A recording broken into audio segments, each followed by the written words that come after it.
welcome to another edition of Currently in Quincy. I'm Joe Catalano. Today we learn about a relatively new nonprofit organization here in Quincy called Pan-Ethnic Pour-Overs. First, though, we always check weather and news for you. So currently in Quincy, it's summertime. Hazy sunshine out there, 85 degrees right now. About as warm as it's going to get today. You could see a pop-up shower or thunderstorm this afternoon. Pretty muggy, too, with highs again in the mid to upper 80s. A stuffy night tonight. Temperatures drop off only into the mid-70s, setting us up for kind of a stormy day tomorrow. There is a flood watch in effect throughout the day tomorrow with a chance for pop-up showers and thunderstorms. Some of them could be rather robust with some pretty heavy downpours. Highs tomorrow into the low 80s. And then we start to heat up again on Sunday. Mix of sun and clouds near 90 degrees and very unsettled into next week. Looks like another heat wave in the making starting on Monday with daytime highs in the low to mid 90s, nighttime lows only in the low to mid 70s. Again, sunshine 85 in Quincy right now. Checking out the news for you today, the group of Quincy residents who are trying to repeal the recent pay raises for the mayor and city councilors failed to collect enough signatures to force a repeal of those raises or put the matter to a vote in a special election. Members of the group called A Just Quincy collected 6,030 signatures of registered Quincy voters to repeal the mayor's raise and 4,642 signatures to repeal the city councilor raises. They needed almost 8,000 by this past Wednesday in order to trigger a state law that would have required the raises be repealed. Joe Murphy from the group says those raises were pushed through without proper study or public input. These ordinances affected 10 positions, and all 10 are filled by people who just won re-election. Those people who won re-election knew the salary of this job, and they wanted the job.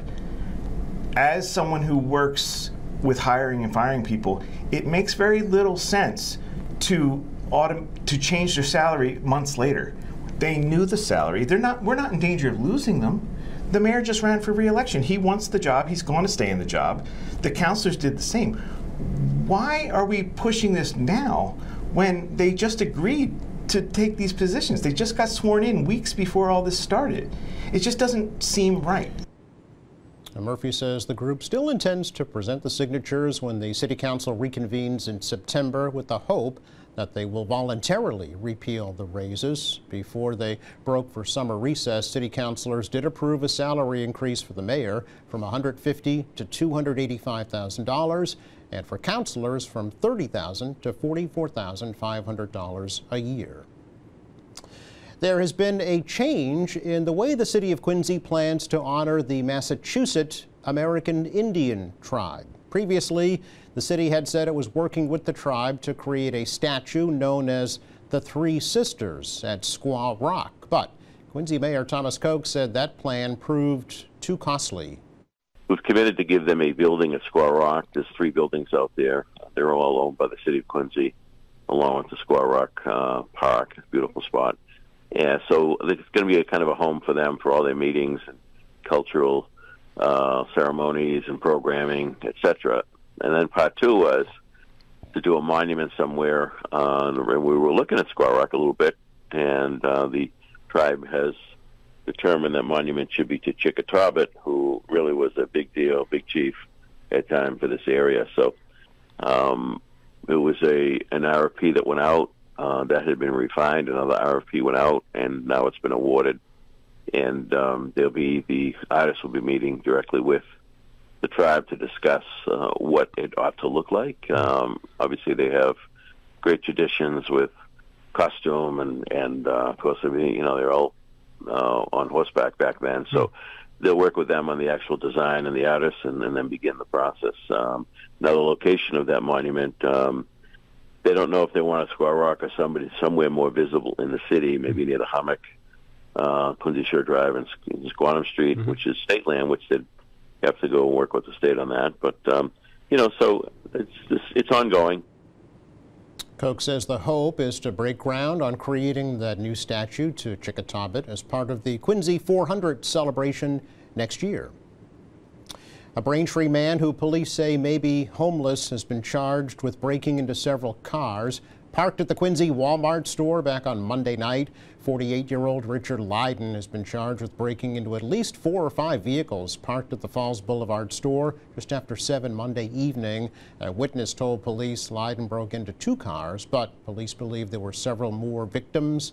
Officers say they recovered items on Lydon, including checks and driver's licenses that were stolen from the cars. He faces breaking and entering and larceny charges, as well as a charge of carrying a dangerous weapon after police say they recovered a double-edged knife. He was arraigned in Quincy District Court earlier this week. Some MBTA riders will soon be able to pay their fares with just the tap of a smartphone, smartwatch, or a credit or a debit card. The T says contactless payment will begin on August 1st on buses, at subway stations, and on the Green Line and the Mattapan trolleys. The new system began showing up last year, but it was plagued with delays and millions of dollars in cost overruns. Charlie cards will not be impacted and can still be used. Charlie cards will still be required for weekly or monthly passes and on the commuter rail and ferries. Reduced fare programs can be linked to your contactless payment. Contactless payment will be expanded to the commuter rail and the ferries in 2026. Well, the Quincy Police Department's second annual USO collection drive is being called a huge success. The department collected everything from snacks and games to personal hygiene items, even baby products, to donate to the USO stationed at Logan Airport just in time for the 4th of July last week. For over 80 years, the USO has been the nation's leading organization to serve the men and women of the U.S. military and their families throughout their time in uniform.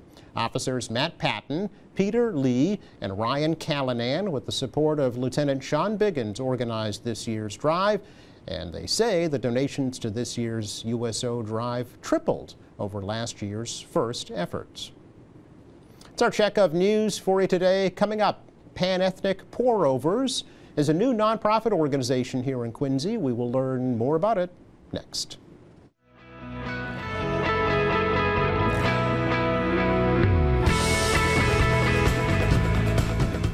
Welcome back. A new nonprofit organization opened up on West Quantum Street in Quincy last October. Kind of a different model. It's a nonprofit and also a cafe called Pan-Ethnic Pour-Overs. And we're here with the founder and executive director and also the cafe leader, Emily Garoza and Connie Ortiz. Ladies, welcome to both of you. Thanks for coming over. Thank you. Thanks for having us, Joe. Yeah, this is fun. I'm going to learn a little bit more about the different business model, but also, Emily, your real commitment to a specific mission at Pan-Ethnic Pour-Overs and dedication to the community as well, right? Yes, yeah. So sure. Start out really simple.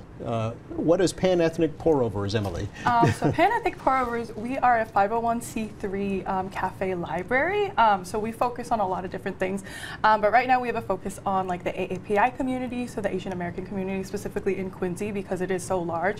So we're really here to create like a safe space as well as, you know, allow people to gain more access to different resources, whether that be like food insecurity resources, housing, or even just like a place to exist and kind of like be and yourself, and just like a place to hang out. Like we are a third space, we don't require people to buy anything to like be in the space. But yeah, it was something that kind of came out of a quarter life crisis I was having, I feel like. Really? Yes. Quarter life crisis. Yes, quarter life crisis. Okay. I was working as a software engineer for 5 years, and I think I just wanted to do something more impactful. Yeah. So I ended up quitting my job, doing everything, pouring my 401k, my savings into opening something that was like, that was really going to have an impact and something that I would also enjoy. And I know that I like, I've always enjoyed being like a barista and like serving coffee and things like that. And we are also a library. My partner is actually a major in East Asian Studies and Race, Ethnicity, and Literature.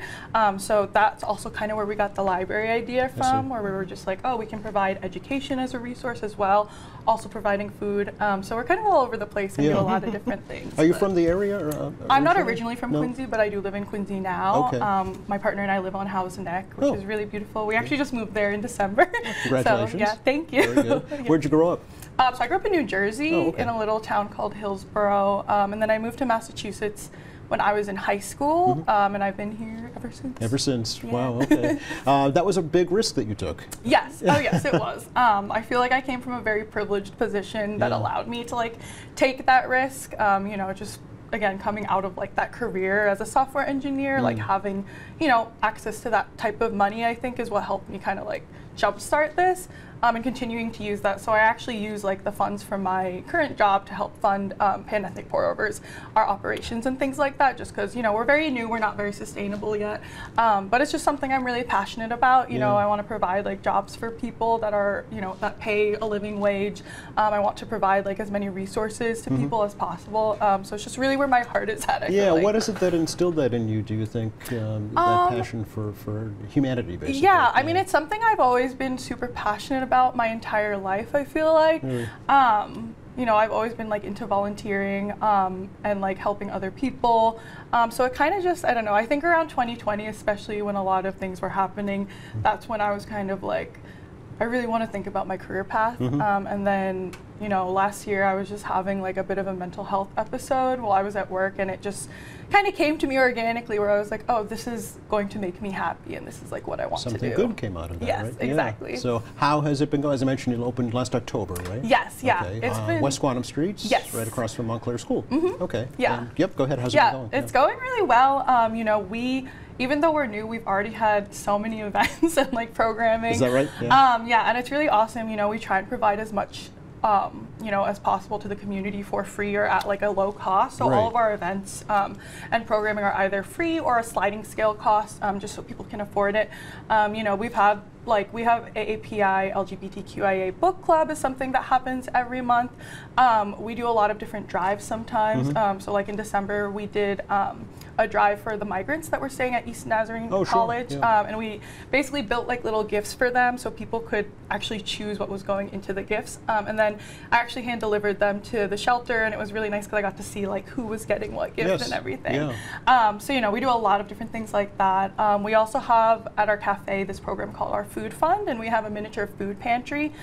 So the Food Fund is very similar to a Pay It Forward program where, you know, people can buy essentially like food for other people and they can kind of use it later. And then we also have donors who actually donate to that fund so that, you know, in case, you know, we don't have anyone who's like contributing, we at least have something that people can access. Okay. Talk about because it's kind of a two-tiered business model, right? I mean, you're a cafe. Yes. So that's where the pour-over comes in, I'm guessing, right, for coffee, yes, snacks and breakfast, lunch items, things like that. But you're also a nonprofit. Yes. So, you know, how does that's kind of unique. Yeah, no, we're definitely unique. So we are a 501c3, which means we are also a charity. So it's definitely, you know, not a lot of cafe charities out there. No, right, But it's definitely a unique business model in terms of like where our money goes. So in terms of like our cafe revenue actually helps to fund all of our employee wages. So at the cafe we actually have half the staff part-time staff that is paid, half the staff is volunteers from our board of directors, because the board of directors, we actually run, you know, the whole organization. So, you know, we want to be present in the community. We want to see what our employees are actually doing so we understand it. So that's something that's like really important to us. And the pan-ethnic part, Emily, talk about what that means. Yeah, so it's a group of all ethnicities, I'm guessing, right? Yes, yeah. So the pan-ethnic part kind of came from, you know, bringing a bunch of different like Asian cultures together. Okay. And I don't know, it kind of just spawned, I feel like randomly one day, like my partner and I were talking and we were just like, Pan-Ethnic Pour-Over sounds good. And I was like, that's the one. Well, I like the alliteration, you know, so that's fun. Yeah, I'm sorry, it rolls off the tongue. Yeah, I didn't answer your question earlier about like where the money goes, but basically all of the funds go to employee wages, but then money from, you know, donations and things like that and grants, those go directly towards community programming and events. So whether that be like our food fund or like we had like a pasta making event. We have a lot of different things, like we had a tea tasting as well. So that's where those funds go to. Okay, and that's where Connie comes in because she's the cafe leader, right? So you are like boots on the ground kind of, right? Kind of, yes. I like to talk to our clients, customers, just in anyone who comes in to use the space and see what is needed. I try to come up with different menu items that's a little bit more unique, more us, you know, so. So tell me your story, Connie. Tell me your background. So my background is how you got involved. So I got involved because I was working at another restaurant, and I heard about Emily's in Quincy. In Quincy, and okay. heard about Emily's mission. Yeah. And I felt very passionate about it. Really? Because I am a mother of a transgender daughter. Okay. So having her get resources when she was growing up was very hard. There was no information, no help, no nothing. So we basically, you know, went through it blindly, more or less. And I actually want to support the space because it's, one, truly needed, and two, it's a safe space for everyone. We don't judge you. Right. You come in, and if we can help, we'll help. I have a lot of volunteer background, so if there's food insecurity, I can lead them to the proper agencies to help them with that also. So during the pandemic, I actually volunteered with a food pantry for 4 years. So I'm very versed in like where, if you have food insecurities, where you can go and how I can help you and all that. Okay. Good stuff. Something you can't normally find at a regular cafe, right? No. Which food pantry kind? QCAP? Oh, sure. Yeah. The Southwest Community Yeah. Center. Okay. They're great people there. Very But then good. there's also others in the neighborhood that if they can't get to, I can always refer them to. But QCAP has a lot of services too. So that's why I still like to support them when I can. Yeah, well, you have that local connection, though, so you I do, know yes, about because these I organizations. live in Quincy for quite a few years. while, So yeah. and being in the food industry, I make connections all the time. Absolutely, so, right. So that's why. How's your daughter doing now, by the way? She's doing wonderful. Good. Yes. That's good. She's actually spending a lot more time at Peppo. At where? At Panactic Pour-Overs. Oh, That's what we call Peppo. it. Yeah, that's our nickname for it. Yeah, sure. Pardon me, old 'cause guy here You don't doesn't know want what to. you're You don't want to talking be about. typing that all the time. So it's just Peppo for sure. It's Peppo, really okay. easy. I Yeah, like it. yeah. Okay, very Yeah. good. So I decided to help Emily out because I want the space to be sustainable. Yes. We're not there yet, but hopefully your viewers can help us out. Yeah. You know, come visit, donate, buy drink, buy food, whatever would be helpful. I'm hoping we can be sustainable by our first year anniversary. I have high goals. All right, that's not far off, only a few months away, right? And then, okay. and then I actually want to leave this world a better place than it is now, if possible, for the next generation. A noble goal, for sure. Yeah. You both brought some pictures from Pan-Ethnic Pour-Overs we want to show folks, just to kind of give them a little idea what the cafe itself looks like. So what are we looking at here?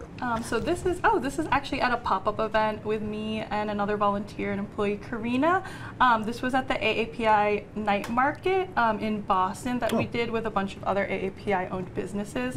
So we sold coffee there, we hung out, we made some connections. It was super fun. Nice. Let's take a look at the next one. Who's this motley crew here? This is a cute crew. This is actually our board of directors. Oh, okay. And this is actually in the Peppo space. We have a brick wall where people can kind of just draw whatever they would That's like. the infamous all wall. right. Yeah. So very, very community run, Yes. as you can tell by the wall. But yeah, this is our board. Some of the members of our board just hanging out, and yeah. So who are these folks, Emily, and how did you kind of get together with them to form this group? Yeah, that's a great question. So the person on the right, that is Gaurav, he actually is someone I went to college with, and we're best friends. Nice. And he actually helped me start Pan-Ethnic Pour-Overs.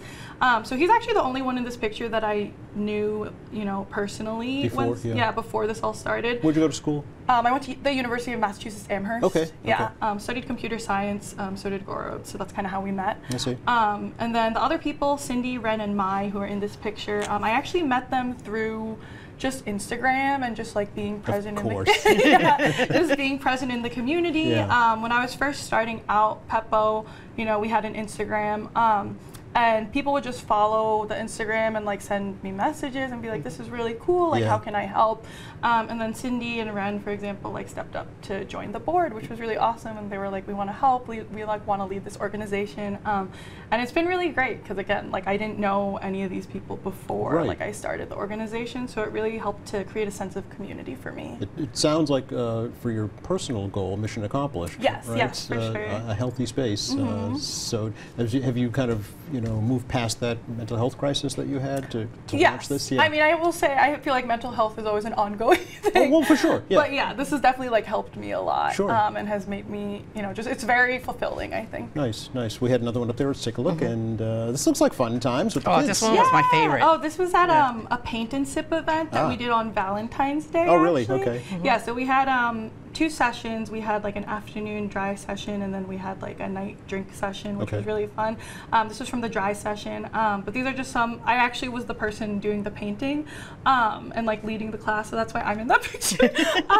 But these are just some of the folks that came and like did paintings at the space, and it was really a fun time. Do you have an artistic background also, Emily? Kind of. Yeah. I mean, it's something that I've always been interested in. Yeah. I'm interested in a lot of different things. Yeah. For my job, I'm a software engineer, and I'm a front-end software engineer. So I do a lot of design work as well. I see. Okay. But art is something that I've always been passionate about and like just do as a hobby.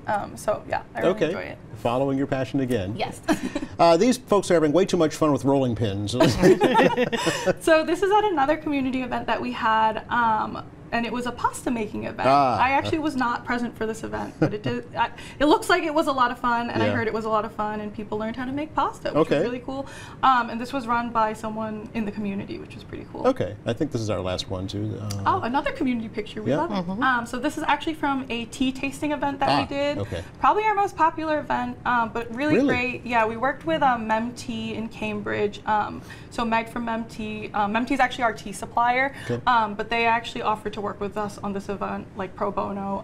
Like Meg and Mem Tea were wonderful. They gave us a bunch of tea samples for free that we could use for this event. And this is an event that we want to like provide to the community, like ongoing and recurring, because this one was just a lot of fun. Nice. But yeah.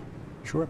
So maybe Connie, we could ask you a little bit about maybe not specific menu items, but what's the kind of goal behind the food at Pan Ethnic Pour Overs? Well, I want us to be a little bit more unique because being Quincy, there's so much competition, especially when it comes to Asian flavors. Yes. So I like to think outside the box a little. Okay. So right now we have offerings of ube Rice Krispie treats that no one makes because I'm the one who makes it. Because you make them. Yeah. Okay. And then we also have matcha flavor Rice Krispie treats. And then we'll do some unique brownies, a matcha cream cheese brownie, a ube cream cheese brownie, and there's some more tricks up my sleeve. We're working on the menu. Okay. Just come on by and visit, and you never know what surprises I might come up with. Right, right. So, like Emily, has Pan Ethnic Pour Overs, served a bigger purpose in your life? Would you say? Yes. Yeah. Yes. Exactly. When it comes, so. It's funny that's the Pan Ethnic Pour. It's so a funny thing is, we get a lot of younger. I'm no spring chicken, but we get a lot of younger clients, and a lot of times they're in a space where they don't know what to do with their life. So now there's Liam had coined life lessons with Connie. So once a week they come in and they chit chat about where they're stuck in life, and I'll give them some of my experience, like what I've done, or what are they looking to, and then we'll do pros and cons and stuff like that. Yeah. So yeah. You're like their bartender. So yeah, without the alcohol, just without coffee. the alcohol. Yeah. Life lessons with Connie. Yeah. Very good. So, yeah. Okay, so I don't, not to offend, but like a mother figure for these young folks. Do you think? Or, Yeah, I think so. Yeah, or someone who's like experienced life a little bit more. Yeah. Yeah. So. And do you get the same thing in return from the young people? Yes, because I know what's that lit. What's the other? Yeah, lit. Oh, is that was yeah, there's all the new words. So like this. Oh, is this the kid speak now? Yes. Oh, all yes. right. Oh my God. So I'm still hip. Okay. Is there going to be, Emily, like an anniversary party for the first year anniversary? Yes, so that's something the board of directors we're currently planning. We're hoping to have like a first year anniversary sometime in October, I think, since that's when we opened. Yeah. But we'd also like to have, we're trying to figure out, because we also want to have like a thank you celebration, because again, we are a nonprofit, so just a way to like thank all of our donors and our grant givers for any funding that they provided to us. Yep. So that's really important to us. Okay. I did want to just read really quickly kind of your key areas of importance, I guess, or focus from Pan Ethnic Pour Overs. Food insecurity, right? At-risk youth housing, career and education development, civic engagement, harm reduction, and language barriers. So, Yeah. I mean, a bold That's a lot of mission. stuff, yeah. And we do encompass like all of those aspects Yeah. into like all of our work. Like obviously food insecurity is big for us because we're a cafe. Yeah. We don't ever turn people away, you know, if they're hungry, like we will, you know, provide food for them, which is great, and not a lot of spaces do that. In terms of like housing, we actually did like a mini pilot program for housing for at-risk youth. We had a couple girls essentially who got removed from their homes and needed a safe space to stay. So actually the Asian American Women's Political Initiative, ALPI, they actually, I was a part of a fellowship, and they gave Pan-ethnic pour-overs a grant to help, you know, these girls with like rent and things like that. So that was really, really great. And then in terms of things like harm reduction, right, like we actually provide harm reduction supplies for free in our bathroom. So we have things like Narcan and fentanyl testing strips available for free. And we keep them in the bathroom just so, you know, for privacy. Yeah, discreet. Yeah, and then we keep it up high too because we get a lot of kids, so just Sure. making sure the kids like can't grab Sure, it. yeah. So yeah, we encompass everything Okay. into our work. It sounds like a really fun and informative and rewarding organization. Yeah. So we wish you the best going forward. Thank you. Follow you on all your social media, right? Yes, Yes. yeah, And, Instagram. Better yet, come and visit. or come and visit. Yeah. It's an experience. Thank you both. Really appreciate the Thank you. opportunity to Yeah, learn thanks, about it, Joe. and I wish you the best. Thank you. You're very welcome. Just enough time to check the forecast for you for the rest of the day. Today it's summer here in southern New England. Hazy sunshine, maybe a pop-up shower or storm, mid-80s. Another muggy night tonight, only into the mid-70s, and tomorrow is the stormy day. A flood watch is in effect, chance for some pretty robust showers and downpours. Then starting to turn hot Sunday and Monday. Looks like a heat wave right into the middle of next week again. So stay cool out there. Thanks again to Emily Garoza and Connie Ortiz for joining us from Pan-Ethnic Pour-Overs. Thank you. Thanks to our crew. Thank you for watching Monday here on the show. Speaking of staying cool, the Friends of Wollaston Beach will be stopping by for their summer update. Meantime, you can check our website. It's qatv.org. All of our latest programs are there. There's news, information, video on demand, live streaming, and much more.